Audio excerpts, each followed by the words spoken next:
ಓಂ ಶ್ರೀ ಗುರು ರಾಘವೇಂದ್ರಾಯ ನಮಃ. Hi everyone, welcome back to my YouTube channel.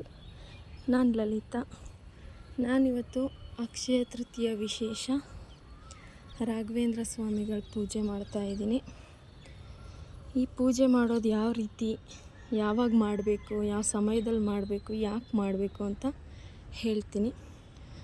ಇದು ಬ್ರಾಹ್ಮಿ ಮುಹೂರ್ತದಲ್ಲೇ ಎದ್ದು ನಾವು ಮನೆಯೆಲ್ಲ ಸ್ವಚ್ಛ ಮಾಡಬೇಕಂದ್ರೆ ಆ ನೀರಲ್ಲಿ ಸ್ವಲ್ಪ ಗಂಜಲ, ಉಪ್ಪು, ಅರಿಶಿನ ಎಲ್ಲ ಹಾಕ್ಕೊಂಡು ಮನೇನ ಸ್ವಚ್ಛ ಮಾಡಿ ನಾವು ಫ್ರೆಶ್ ಅಪ್ ಆಗಿ ಸ್ನಾನ ಮಾಡಿಕೊಂಡು ಅದಾದಮೇಲೆ ಪೂಜೆನ ಸ್ಟಾರ್ಟ್ ಮಾಡಬೇಕು.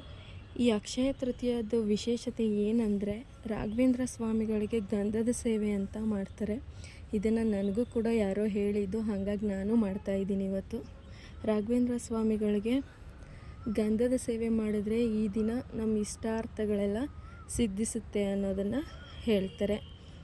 ಅಂದರೆ ಈಗ ಮಕ್ಕಳಿಲ್ಲದೆ ಇರೋರಿಗೆ ಅಥವಾ ಸಿಕ್ಕಾಪಟ್ಟೆ ಹಣದ ಸಮಸ್ಯೆ ಇರೋರಿಗೆ, ಮನೆಗಳಲ್ಲಿ ಕಷ್ಟ ಇರೋರಿಗೆ, ಏನೇನು ತೊಂದರೆ ಇರುತ್ತೆ ಅದನ್ನು ನಾವು ಮನಸ್ಸಲ್ಲಿ ಸಂಕಲ್ಪ ಮಾಡಿಕೊಂಡು ಬ್ರಾಹ್ಮಿ ಮುಹೂರ್ತದಲ್ಲೇ ಎದ್ದು ನಾವು ಈ ಗಂಧದ ಸೇವೆನ ಅಕ್ಷಯ ತೃತೀಯ ದಿನದಂದು ಮಾಡಿದ್ರೆ ತುಂಬಾ ಒಳ್ಳೆಯದು. ಇನ್ ಕೇಸ್ ನಿಮಗೇನಾದರೂ ಬ್ರಾಹ್ಮಿ ಮುಹೂರ್ತದಲ್ಲಿ ಎದ್ದು ಮಾಡೋಕ್ಕಾಗಲಿಲ್ಲ ಅಥವಾ ಬೇರೆ ಎಲ್ಲೋ ಇದ್ರಿ, ಮನೇಲಿ ಇರಲಿಲ್ಲ ಅಂದಾಗ ಪರವಾಗಿಲ್ಲ, ಸಂಜೆ ಟೈಮು ಕೂಡ ಮಾಡ್ಕೋಬಹುದು. ಇದನ್ನು ನಾನು ಬೆಳಗ್ಗೆನೇ ಎದ್ದು ಪೂಜೆ ಮಾಡಿಕೊಂಡೆ. ಪೂಜೆಗೆ ಗಂಧದ ಸೇವೆ ಅಂದಾಗ ನಾವು ಯಾವುದ್ಯಾವುದೋ ಗಂಧನ ತಂದು ದೇವ್ರಿಗೆ ಹಚ್ಚೋ ಹಾಗಿಲ್ಲ. ಇದು ಪ್ಯೂರ್ ಗಂಧನೇ ಮನೇಲೇ ತೆಗೆದು ಸ್ವಾಮಿಗಳಿಗೆ ಹಚ್ಚಬೇಕಾಗತ್ತೆ.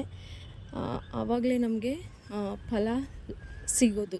ಹಾಗಾಗಿ ನಾನು ಮನೇಲೇ ಗಂಧ ತಯಾರಿಸ್ಕೊಂಡು ಮನೇಲೇ ತೆಗೆದು ದೇವ್ರಿಗೆ ಇಟ್ಟು ಪೂಜೆನ ಮಾಡಿದ್ದೀನಿ. ನಾನು ಮೊದಲನೇದಾಗಿ ಎದ್ದು ಸ್ನಾನ ಮಾಡಿಕೊಂಡು ಮನೆಯೆಲ್ಲ ಸ್ವಚ್ಛಗೊಳಿಸಿ ದೇವ್ರ ಫೋಟೋ ಎಲ್ಲ ಸ್ವಚ್ಛ ಮಾಡಿ ಮನೇಲೇ ಗಂಧನ ತೆಗೆದುಕೊಂಡು ಅದನ್ನು ಸ್ವಾಮಿಗಳಿಗೆ ಹಚ್ಚಿ ನಾನು ನೈವೇದ್ಯಕ್ಕೆ ಅಂತ ಗಸಗಸೆ ಪಾಯಸನ ಮಾಡಿದ್ದೆ. ಈ ಗಸಗಸೆ ಪಾಯಸದ ರೆಸಿಪಿ ನೆಕ್ಸ್ಟ್ ವೀಡಿಯೋದಲ್ಲಿ ಅಪ್ಲೋಡ್ ಮಾಡ್ತೀನಿ, ನೋಡ್ಕೋಬಹುದು ನೀವು ಇಂಟ್ರೆಸ್ಟ್ ಇದ್ದರೆ.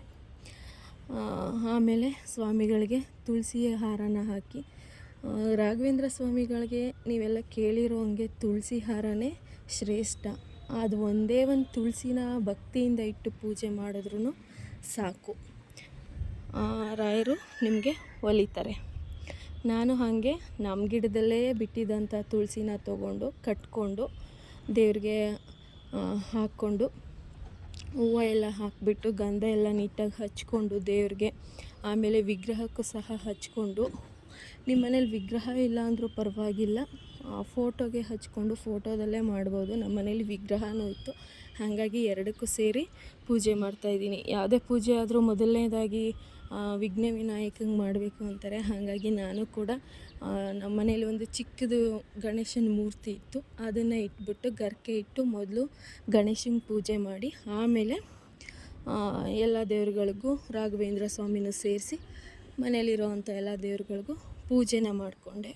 ಪೂಜೆ ಆದಮೇಲೆ ನಾನು ಕಾಮನ್ನಾಗಿ ರಾಘವೇಂದ್ರ ಸ್ವಾಮಿಗೆ ಪೂಜೆ ಮಾಡಿದಾಗ ಅದು ರಾಘವೇಂದ್ರ ಸ್ವಾಮಿದ ಹೆಸರು ಬರದೇ ಬರಿತೀನಿ. ಹಾಗಾಗಿ ಸ್ವಲ್ಪ ಬರೆದಾದ್ಮೇಲೆ ನಾನು ಈಗ ಫೈನಲ್ಲಾಗಿ ತುಪ್ಪದ ಆರತಿನ ಮಾಡ್ಕೊತಾ ಇದ್ದೀನಿ. ನಾವು ಮೊದಲನೇದಾಗಿ ಗಂಧದ ಕಡ್ಡಿ ಬೆಳಗಾದ್ಮೇಲೆ ಕರ್ಪೂರ ಬೆಳಗ್ತೀವಲ್ವ, ಅದಾದಮೇಲೆ ನಾವು ತುಪ್ಪದ ದೀಪನ ಬೆಳಗಬೇಕು. ತುಪ್ಪದ ದೀಪ ಬೆಳಗಿದ್ರೇ ಶ್ರೇಷ್ಠ. ಆಮೇಲೆ ನಮ್ಮ ಇಷ್ಟಾರ್ಥ ಸಿದ್ಧಿ ಆಗೋದು ಅಂತ ಹೇಳ್ತಾರೆ. ಹಾಗಾಗಿ ನಾನಿಲ್ಲಿ ತುಪ್ಪದ ದೀಪನ ಬೆಳಗ್ತಾಯಿದ್ದೀನಿ. ಇದಿಷ್ಟು ಈ ಅಕ್ಷಯ ತೃತೀಯ ದಿನದಂದು ರಾಘವೇಂದ್ರ ಸ್ವಾಮಿಗಳಿಗೆ ಗಂಧದ ಸೇವೆನ ಮಾಡೋ ಅಂಥ ವಿಧಾನ. ನಾನು ಸಿಂಪಲ್ಲಾಗೆ ಮಾಡ್ಕೊಂಡಿದ್ದೀನಿ. ನಿಮಗೆ ಇನ್ನೂ ಹೆಚ್ಚಾಗೆಲ್ಲ ಮಾಡ್ಕೋಬೇಕು ಅಂದರೆ ಮಾಡಬಹುದು, ಬೇರೆ ರೀತಿಯೆಲ್ಲ. ನಾನು ಇದಿಷ್ಟೇ ರೀತಿಲಿ ಮಾಡೋದು ರಾಘವೇಂದ್ರ ಸ್ವಾಮಿಗಳಿಗೆ ಪೂಜೆನ, ಹಾಗಾಗಿ ಹೀಗೆ ತೋರಿಸ್ತಾ ಇದ್ದೀನಿ. ನೀವಿನ್ನೂ ನನ್ನ ಚಾನಲ್ನ ಸಬ್ಸ್ಕ್ರೈಬ್ ಮಾಡ್ಕೊಂಡಿಲ್ಲ ಅಂದರೆ ಪ್ಲೀಸ್ ಸಬ್ಸ್ಕ್ರೈಬ್ ಮಾಡ್ಕೊಂಡು ನೋಡಿ. Thank you for watching. Bye. ಓಂ ಶ್ರೀ ಗುರು ರಾಘವೇಂದ್ರಾಯ ನಮಃ.